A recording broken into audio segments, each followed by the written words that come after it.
Good evening. How's everybody doing? Great to be learning with you on a Tuesday, Yom Shlishi.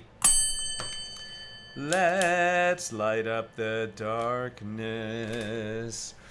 Who's in the house on a Tuesday? Steven in New Hampshire, Lucy in Minnesota, Yehud in South Carolina, Guy in Ohio, Shendor in the Bronx, Gail in Kansas City, Joe in the Inland Empire, Renee in Indiana, John in Maine, Bill in Mid-Missouri, Melissa in Great Neck, Hannah, Rivka in Somerset, Texas, Bella in Florida, Chaim in Florida, Frank in San Pedro, Aoife in Florida, Alan in New York City. Welcome, everybody. Gonna keep it moving. It's a relatively short daf, but I want to make sure there's time for questions because I have to be off promptly at 50 minutes after the hour to go do another interview. Okay, page 34 here in Tractate Shevuos, continuing our discussion of Mishna number 4 in chapter 4. And yesterday we got into a long proof, and we're still in it. How do we know that liability to bring a sin offering is only possible, a possible form of atonement, and required for one who makes a false oath of testimony in monetary matters, right? Monetary matters are distinguished from ritual matters and capital matters. But for the false oath of testimony, and one who swears falsely and says, sorry, I can't testify in your case, I don't know anything, and it turns out that that's a lie, so then he becomes liable to bring the sliding scale sin offering when the temple is standing in Jerusalem. But how do we know that this only applies in cases of monetary matters? Because of the connections and similarities between the laws of the oath of testimony and the oath of deposit, which only applies in monetary matters where somebody is serving as a bailee, or he found an object and is holding it until the owner returns, or he stole it and he has to return it, or he was renting it. I mean, various situations where the property of one person could be in the possession of another, and then in the absence of two witnesses to establish the matter, but there's enough evidence so that the plaintiff can adjure the one in whose possession the property allegedly is, and so that person can then swear the oath of deposit and say, yeah, I swear there's nothing of yours in my possession, and then there's no liability. And so the law of the oath of deposit has a lot of similarities to the oath of testimony, and therefore, since the oath of deposit only applies in monetary matters, so too the oath of testimony in terms of being liable to bring the sin offering. The proofs on this concept have been lengthy, and we're still in them. But there's some really fascinating cases that we're going to examine today, including a very famous passage from the Talmud, which would be of tremendous interest to anyone who was, for example, contemplating setting a murder mystery in a biblical era. So let's see what we've got here. Rabbi Yosei HaGalili, so we're about halfway down 34a, maybe a little more than halfway, about halfway down. Rabbi Yosei HaGalili cites a different proof, and he says, the verse states with regard to an oath of testimony, and he is a witness, or he saw, or he knew. That's Leviticus 5:1. And it is with regard to testimony that is founded on sight without knowledge of the matter, or by means of knowledge without sight, that the verse is speaking. In other words, we said that one of the ways we link the oath of testimony to the oath of deposit is that the verse in the Torah includes these phrases separated by the conjunction or this kind of thing, or that kind of thing. But this interpretation is saying, well, the reason that the Torah worded it that way is not to link those two laws, but rather to say that there are cases where a witness will have, partial knowledge or, be a partial eyewitness. And what are we talking about? Where he saw what happened, but he didn't really have knowledge enough about what was happening in order to testify about it. or he has knowledge of what happened, but he didn't actually see it, right? So knowledge without seeing is where perhaps the two witnesses later heard Reuven admit, yeah, I owe money to Shimon. So they didn't see the loan happen. They didn't see when Shimon lent money to Reuven, but they heard Reuven admit that he owes money to Shimon. So that's knowledge without sight. And then sight without knowledge is where they saw money being given from one person to another, and later they testify, well, yeah, we saw Shimon give money to Reuven. And Shimon later and Reuven will later say, yeah, I received money from Shimon, but I wasn't borrowing money from him. He was making a gift, or he was paying back a loan that he owed me. So that would be where what they saw doesn't necessarily tell the whole story. Let's keep going. Rav Papa said to Abaye, shall we say that Rabbi Yosef HaGalili does not accept the opinion of Rabbi Acha? Well, what does Rabbi Acha say?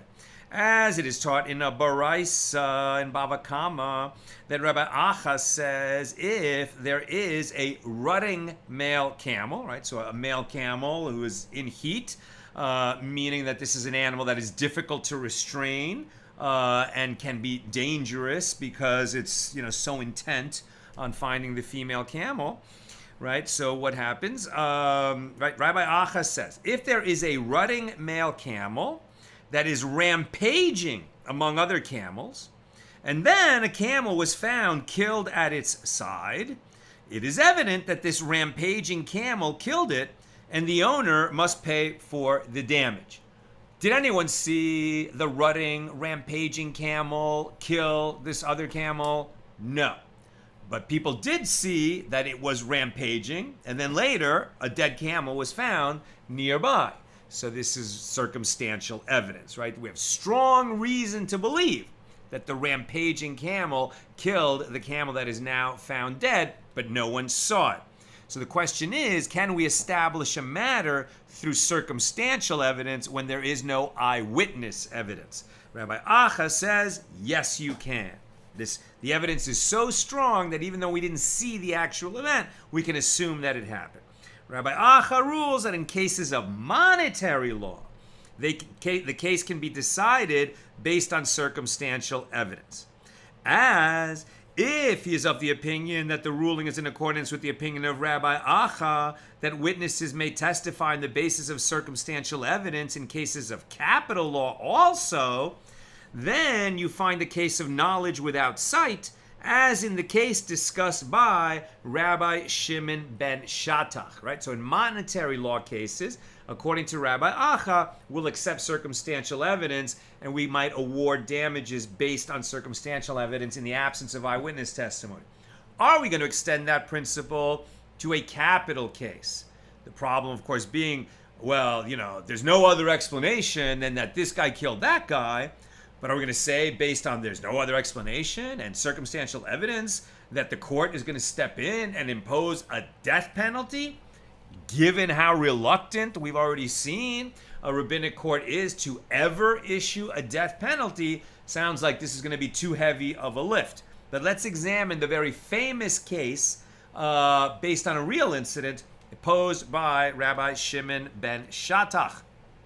As it is taught in a Baraisa, that Rabbi Shimon ben Shattach said, in the form of an oath, this is Rabbi Shimon speaking, I will not see the consolation of Israel if I did not see one who was running after another into a ruin, and I ran after him, and I found a sword in his hand, and blood dripping from the sword, and the slain person convulsing on the ground.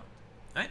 So you see one person chasing another into a ruin where there are no other people, and then you follow them in there, and once you get in there, what do you see? The one who was being chased is on the ground with a fatal wound, and the one that was chasing is standing over him with a bloody sword in his hand, looking down at the person who is convulsing and dying.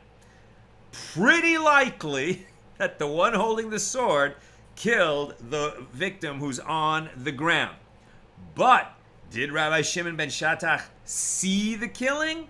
No, he did not. Says Rabbi Shimon ben Shattach, I said to him, right, the murderer, wicked one, who killed this person? Right, it's a question. Wicked one, who killed this person? It was either me or you, as there is no one else here. It's a rhetorical question because Rabbi Shimon knows he didn't do it. But Rabbi Shimon continues, but what can I do? As your blood is not given to my control, and I have no jurisdiction to execute you, meaning because Rabbi Shimon ben Shattach was a judge, but he's not going to be able to proceed with a trial and get to a verdict of guilty because he knows there are not two witnesses. There's only two people standing there. One of them is the killer. So even if he was ready to admit it, you can't testify against yourself. The only other living person is Rabbi Shimon, and he's a single witness. Can't establish a murder by the testimony of a single witness. It is not given into my control, and I have no jurisdiction to execute you, as the Torah says, quote, on the basis of two witnesses or three witnesses, shall he that is to die be put to death. Deuteronomy 17:6. And there are no other witnesses here. Rather, now Rabbi Shimon ben Shattach says, rather, the omnipresent will exact retribution from you. And the sages said, they, Rabbi Shimon ben Shattach and the killer, did not move from there. Right? In other words, what happened next happened very quickly. They had not moved after this exchange of words. They did not move from there until a snake came and bit the pursuer, and he died. Rabbi Acha would hold, in that case, that the pursuer could be executed. Rabbi Acha would hold that the pursuer could be executed by the court based on circumstantial evidence. But obviously, Rabbi Shimon ben Shattach does not hold that way, since he said, even though the evidence is so obvious, I would not be able to execute you. He did call on heaven to pass judgment, and perhaps because Rabbi Shimon ben Shattach was so righteous, heaven answered, sent a snake, and executed the killer on the spot, the murderer on the spot. Now, ostensibly, the one who's making this whole analysis, Rabbi Yosei HaGalili, disagrees with Rabbi Acha, as he says that testimony based on knowledge without sight exists only in cases of monetary law. Can we determine a verdict based on circumstantial evidence? Yes, in cases of monetary law, like the rutting camel that killed somebody else's camel. That's a case of property damage. But in a capital case, no, we can't rely on circumstantial evidence. Now, the Gemara answers, even if you say that Rabbi Yosei HaGalili is of the opinion that the ruling is in accordance with the opinion of Rabbi Acha, that one may rely on circumstantial evidence even in cases of capital law, one may nevertheless distinguish between cases of monetary law and cases of capital law. Granted, even in cases of capital law, you find testimony based on knowledge without sight, but how can you find the case of sight without knowledge? Don't the witnesses need to know if the one whom he witnessed killing, another person killed a Jew or killed a Gentile? If he killed one that already had a wound that would have caused him to die within 12 months, known as a treifa, or if he killed someone whose body is intact, in which case you would have a different classification under the law. It is not that Torah law permits Jews to kill Gentiles. Passages like this are often used by the haters of the Jewish people to say, see, your book, the Talmud, allows a Jew to kill a non-Jew. Yeah, no, it does not. But it would come under a different body of law, how we would prosecute that crime. And there's a long note about that, but it's beyond the scope of today's class. Okay, let's keep going.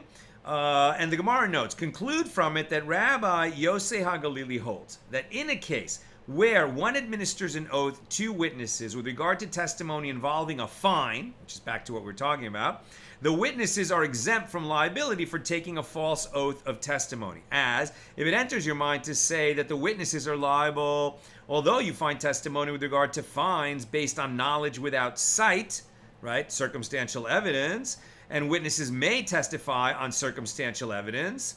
In cases of sight without knowledge, like where you saw Reuben giving money to Shimon, but you thought that Reuben was lending money to Shimon when in fact Reuben was paying back a loan or giving a gift to Shimon. So what you saw doesn't tell the whole story. That is sight without knowledge. When it comes to fines as opposed to monetary damages, right? A fine is a special amount awarded by the Torah, which you said comes in a different class, and we're not sure whether one who swears a false oath of testimony, saying he has no evidence to give, in a case which involves a fine rather than monetary damages, whether that false oath of testimony would trigger liability to bring a sin offering or not. Right, in a case of knowledge without sight, and witnesses may testify based on circumstantial evidence in cases of sight without knowledge, but when it comes to fines, don't the witnesses need to know if, in the case of rape, for example, if the rapist engaged in intercourse with a Gentile woman, or if he engaged in intercourse with a Jewish woman? Not because it's legal, but because if he raped a Jewish woman, it's a different body of law, and he's going to have a liability to actually marry her if she wants that, and to support her for the rest of her life if she wants that, and to pay a fine to her father, which is just a different body of law. So don't you have to know before you testify if you saw a rape, whether the rape happened between a Jew and a non-Jew or between a minor and an elder? In other words, like, if you don't know the other circumstances, can you give this informed testimony? Don't the witnesses need to know if the rapist engaged in intercourse with a Gentile woman, or if he engaged in intercourse with a Jewish woman, if he engaged in intercourse with a virgin, or if he engaged in intercourse with a non-virgin, which would produce different fines? So Rabbi Yosef HaGalili holds that witnesses are liable for taking a false oath of testimony only in cases where both testimony based on sight alone and testimony based on knowledge alone are accepted, which is not the case of testimony involving fines, and therefore atonement through the sliding scale sin offering for a false oath of testimony is not available when it is not a case of monetary damages, but only a case of fines at stake. New subject. Apropos the matter of sight without knowledge in cases of monetary law, the Gemara relates, Rav Hamnuna was sitting before Rav Yehuda, and Rav Yehuda was sitting, and he was raising a dilemma. If one demands payment from another and claims, I counted for you and gave you 100 dinars in the presence of so-and-so and so-and-so, the two witnesses. Now we're in 34b. And witnesses see him counting the money from outside. What is the law? Is their testimony accepted? Did they see a loan being made and they knew that? Or just did they simply see money changing hands? Rav Hamnuna said to Rav Yehuda, and what does the other person claim in response to the demand for repayment? If he says, these matters never happened, then he assumes the presumptive status of a denier of the truth, as the witnesses testify that they saw the claimant counting the money and giving it to the defendant. But if the defendant says, yes, I took money from him, but it is my money that I took, then when the witnesses come and testify that they saw the claimant counting the money and giving it to the defendant, what of it? The testimony of the witnesses does not contradict the defendant's claim, as the witnesses do not know the circumstances under which the money changed hands. And Rav Yehuda said to him, are you Hamnuna? Enter and come into the study hall, as you make your teacher wiser. What a lovely compliment. But you see the difference. If they testify that we saw money being counted from one guy to the other, and the defendant says, yeah, that never happened, well, then he's somebody who's contradicting the testimony of two witnesses, and his credibility just took a plunge.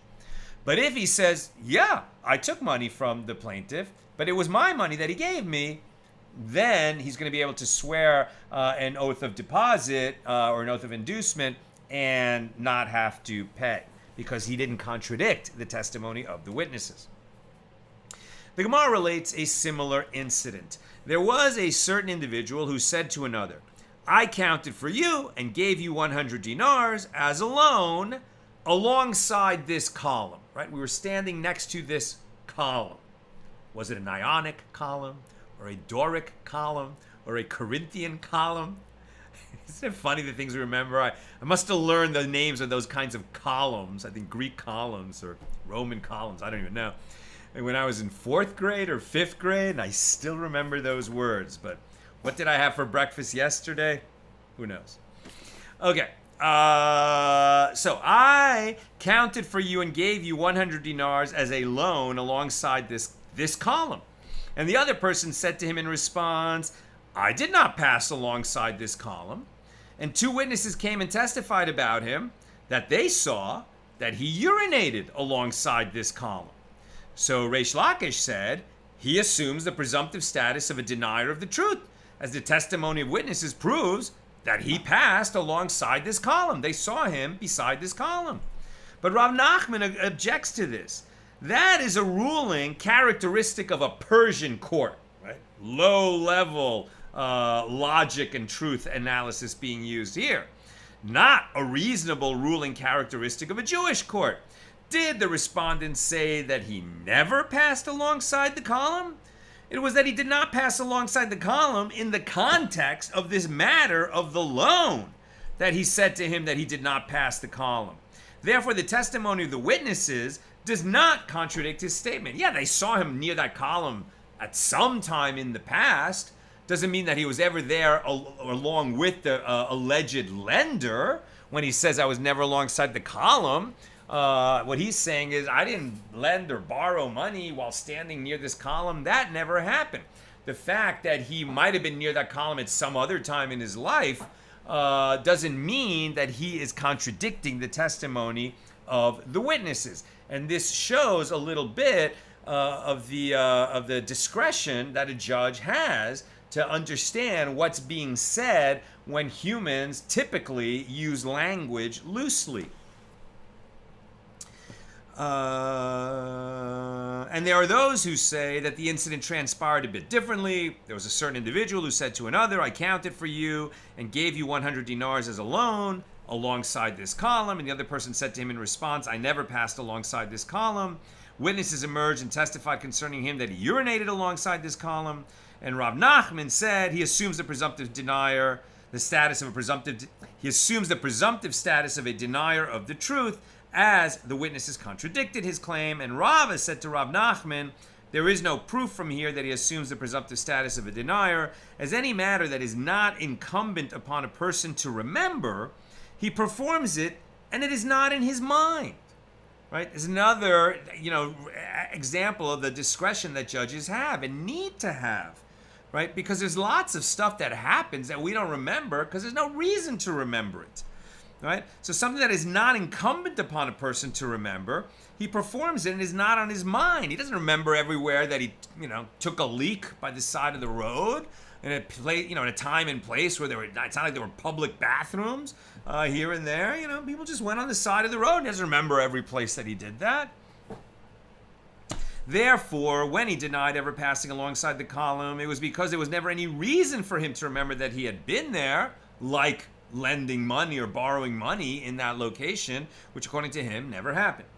New subject, the Gemara proceeds to cite the opinion cited last in the Baraisa explaining the source of the law, that one is liable for taking a false oath of testimony only for a case involving monetary matters. We're still analyzing the proofs that were brought for that principle. So Rabbi Shimon says, the Torah rendered one liable if he takes a false oath here with regard to an oath of testimony, and the Torah rendered one liable if he takes a false oath with regard to an oath on a deposit. And just as there the verse is speaking of liability only in cases of monetary claims, so too here the verse is speaking of liability only in cases of monetary claims. So they mocked this proof in the West, meaning in Eretz Yisrael, where presumably there was higher level learning, than in the East, which is the Babylonian Jewish community, which was maybe at a lower level, but was able to complete the Talmud because they weren't being persecuted the way the community was in Israel, in the land of Israel, under Roman occupation. So they mock this proof in the West. The Gemara asks, what is worthy of mockery in the statement of Rabbi Shimon? Maybe they disagreed. Why are they mocking it? So the Gemara explains that they mocked that which the Baraisa teaches in the continuation, rejecting the Kal V'chomer inference suggested by Rabbi Shimon. Right? Not what he's already said, but what he's saying now, the Kal V'chomer inference. What is notable about the case of a deposit? It is notable that with regard to a deposit, the Torah did not render the halakhic status of one to whom an oath was administered by others like the one who himself took an oath, as one to whom an oath was administered, in other words, he was adjured to swear by someone else, would be exempt for a false oath in the oath of deposit. And the Torah did not render the halakhic status of one who takes an intentional false oath like that of one who takes an unwitting false oath, which is not the case for the oath of testimony. Now, this rejection is difficult. Now, with regard to the fact that one who administered an oath to himself is liable in the case of an oath of testimony, from where is it derived according to Rabbi Shimon? Rabbi Shimon derives it by means of a verbal analogy from an oath on a deposit. If so, based on the same verbal analogy in the case of an oath on a deposit also, let us derive from the case of an oath of testimony the fact that one is liable for a false oath that was administered by others, right? That he was adjured to swear. So the Gemara rejects this. And what is worthy of mockery in that statement? Sounds okay. Rabbi Shimon does not derive that one who takes a false oath of testimony on his own is liable by means of a verbal analogy from an oath on a deposit. Rather, he derives it by means of the Kal V'chomer inference. If one is liable for a false oath of testimony administered by others, is it not all the more so that he is liable for an oath that he takes on his own? And the Gemara answers, the Gemara answers, that is reasonable. So rather, the mockery is with regard to the distinction between an oath on a deposit and an oath of testimony in the matter of whether the halakhic status of one who takes an intentional false oath is like that of one who takes an unwitting false oath. As it teaches in the Baraisa, what is notable about the case of a deposit? It is notable in that with regard to a deposit, the Torah did not render the legal status of one to whom an oath was administered by others like that of one who himself took an oath, as one to whom an oath was administered by others is exempt, and the Torah did not render the legal status of one who takes an intentional false oath like that of one who takes an unwitting false oath. Now, where does he derive that one who takes an intentional false oath is liable? He derives it as it is not written in the context of an oath of testimony, where it says, and it is hidden. Here too, it is not written in the context of an oath on a deposit, and it is hidden. Therefore, there should be no distinction between intentional and unwitting with regard to liability to bring a sin offering if one swears falsely, neither on an oath of testimony, where we don't distinguish between unwitting and intentional in terms of liability to bring the sin offering, and likewise it should be that way for the oath of deposit, since that same phrase, and it is hidden, is not used there. But nevertheless, we do distinguish between unwitting and intentional in the case of the oath of deposit. Rav Huna said to the sages, and what is worthy of mockery in that statement? Perhaps the fact that the legal status of one who takes an intentional oath is not like the legal status of one who takes an unwitting false oath in the case of a deposit, and it is from the laws of Meila, misuse of consecrated property, that Rabbi Shimon derived it. Just as one is liable to bring a guilt offering for Meila, if he did so unwittingly, one is liable to bring a guilt offering for a false oath on a deposit only if he unwittingly took the false oath. And the Gemara answers, and that is what is worthy of mockery. Instead of deriving the lack of liability for an intentional false oath of deposit from the case of Meila, let him derive liability for an intentional false oath on a deposit from the case of an oath of testimony. But the Gemara rejects this analysis. It stands to reason that he should have derived it from the case of Meila, as that is a derivation of Meila written with regard to an oath on a deposit. There's already a linkage between Meila and the oath of deposit. If anyone shall sin and commits an act of misuse and dealt falsely with his colleague in a matter of deposit, sounds like Meila and deposit are already linked in the Torah at Leviticus 5:21. And this is derived from me'ila, misuse of consecrated property, at Leviticus 5:15, where it says, if anyone commits an act of misuse and sinned unwittingly from items consecrated to the Lord. So the Gemara asks, on the contrary, he should have derived it from the case of an oath of testimony, as that is a derivation based on the phrase shall sin, written with regard to an oath on a deposit, which is derived from the phrase shall sin, written with regard to the oath of testimony. And if anyone shall sin and he hears the voice of an oath, he is a witness, right? Oath of testimony, Leviticus 5:1. But the Gemara rejects this line of reasoning. It stands to reason that it is from the case of me'ila, misuse of consecrated property, that he should have derived it, as there are many elements common to an oath on a deposit and me'ila, and these are represented by the mnemonic misuse with regard to all, derived benefit with fixed 1/5 and guilt offering. The term me'ila, or the term misuse, is employed in both cases. Both cases are relevant with regard to all individuals and not only those fit to testify. Both involve one deriving benefit from property that is not his. In both cases, one is liable to bring a fixed guilt offering, as opposed to one who takes a false oath of testimony who is liable to bring a sliding scale sin offering.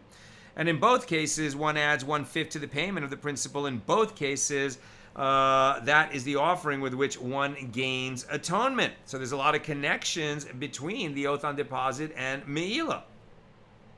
So the Gemara rejects this. On the contrary, he should have derived the law with regard to an oath on a deposit from the law of an oath of testimony, as there are many elements common to those oaths, represented by the mnemonic sin, ordinary, with an oath, claim from him, denied his claim, and multiple instances of the term or, right? In other words, misuse of consecrated property, me'ila, does not involve an oath. But when you're talking about an oath on a deposit, an oath of testimony, well, the first thing that links them is that they are both oaths. Both oaths have the term shall sin written in their context. Both oaths relate to the property of ordinary individuals, not to consecrated property. In both cases, there is a claim presented by one of the parties and denial of that claim by the one taking the oath. Multiple instances of the term or appear in both passages in the Torah. And the Gemara responds, these elements common to an oath on a deposit and me'ila are more numerous than the elements that are common to the oath on a deposit and the oath of testimony. So, rather, after resolving all the difficulties that were raised against the opinion of Rabbi Shimon, the question remains, what did the sages of Eretz Yisrael in the West find that is worthy of mockery in this Baraisa laying out Rabbi Shimon's position? When Rav Papa and Rav Huna, the son of Rabbi Yehoshua, came from the study hall of their teacher, they said, this is what they found worthy of mockery. Now, since ultimately Rabbi Shimon derives the law by means of a verbal analogy between the term shall sin, written with regard to an oath on a deposit, and the term shall sin, written with regard to an oath of testimony, why is it that he refutes the parallel between them by saying, what is notable about the case of a deposit? It is notable that with regard to a deposit, the Torah did not render the legal status of one to whom an oath was administered by others like that of one who himself took the oath. As one to whom an oath was administered by others is exempt. And the Torah did not render the legal status of one who takes an intentional false oath like that of one who takes an unwitting false oath. Rabbi Shimon should have derived by means of the verbal analogy that all the laws of the oath of testimony and the laws of an oath on a deposit are identical. Now that he linked the laws of oath on a deposit to the laws of oath of testimony, why did he only carry over some of the related principles and not others? And the Gemara, and that's what they mocked him for. But the Gemara rejects this as a basis for mockery. What is worthy of mockery in that statement? Perhaps when Rabbi Shimon refuted the parallel between the two oaths, it was prior to the verbal analogy being established for him, and the derivation was by means of a paradigm.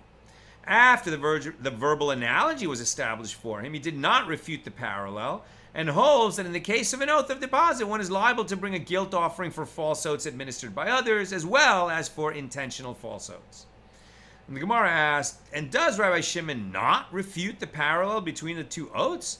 But didn't Rava bar Itai say to the sages, who is the Tana who taught with regard to an oath on a deposit that atonement by means of an offering is not possible for one who takes an intentional false oath? Like you can for an oath of testimony, but you can't for an oath of deposit? It is Rabbi Shimon. So apparently Rabbi Shimon concludes that there remains a distinction between intentional and unwitting in the case of an oath on a deposit, even though we don't find such a distinction in the oath of testimony. And the Gemara suggests, perhaps with regard to the legal status of one who takes an intentional false oath, being like that of one who takes an unwitting false oath, Rabbi Shimon refutes the parallel between the two oaths even after the verbal analogy is established for him, as he derives the law of an oath on a deposit from the law of Me'ilah, where there is a distinction between intentional and unwitting, as those elements common to an oath on a deposit and Me'ilah are more numerous than the elements common to the oath on a deposit and the oath of testimony. But he does not refute the parallel between the two oaths with the claim that there is a distinction between them with regard to whether the legal status of one to whom the oath was adjured rather than one who took it on his own. Maybe he doesn't make that distinction. I'm almost done. Questions or comments, please get them in now.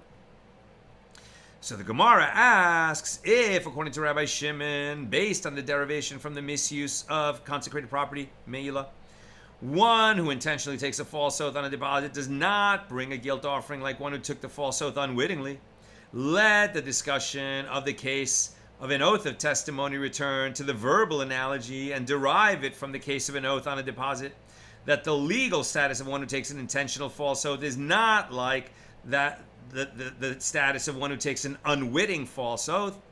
Just as in the case of an oath on a deposit, one who takes an unwitting false oath, yes, he is liable to bring a guilt offering, and one who takes an intentional false oath, no, he is not liable. So too in the case of an oath on testimony, one who takes an unwitting false oath, yes, he is liable to bring a sin offering, and one who takes an intentional false oath, no, he is not liable. Just as he derives the case of an oath on a deposit from the case of misuse of consecrated property. Basically, very difficult, long-winded, tough to follow, but the bottom line is the Torah specified these situations where one swears that he does not have testimony to give, that's the oath of testimony, another where one swears that he is not holding property that belongs to someone else. And while these oaths exist, the Torah did not lay out all of the related things. Does this apply whether he swore on his own or if he was adjured? Does it apply if he swore intentionally or unwittingly? And it expresses or it establishes some of those principles in some of the cases.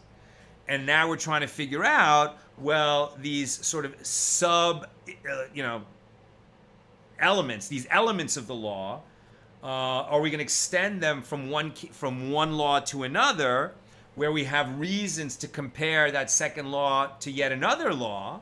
So which elements of the first law are we going to extend and which not, right? And that requires that the sages do all this analysis to say, okay, well, what are we going to rest extending the elements of one law to another on? Because at the end of the day, once we've decided this very difficult intellectual calculus and analysis, there will be real world repercussions when we have to judge cases between human beings. And the Gemara answers at the top of page 35a, it is for that reason that the Merciful One writes the verse with regard to an oath of testimony near the verse with regard to an oath on an utterance, and near the verse with regard to the defiling of the temple or its sacrificial foods, as in all of those passages it is stated concerning them, and it is hidden. And here, with regard to an oath of testimony, it is not stated concerning them, and it is hidden. And the Torah did so to underscore the contrast between them and to deem liable one who takes an intentional false oath of testimony, just like one who takes an unwitting false oath of testimony. And with that, we conclude our analysis of Mishnah number 4, and we'll pick it up tomorrow, God willing, at the regular Wednesday time, 6 p.m. Pacific, with Mishnah number 5. Let me take a couple of questions in the time that remains. once my Google Doc reloads.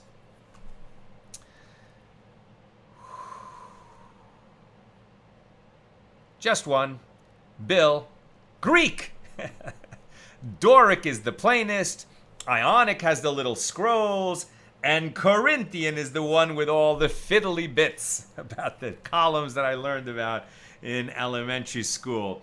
I figured the Corinthian was the fancy one because I also remember Ricardo Montalban saying the rich Corinthian leather, my friend.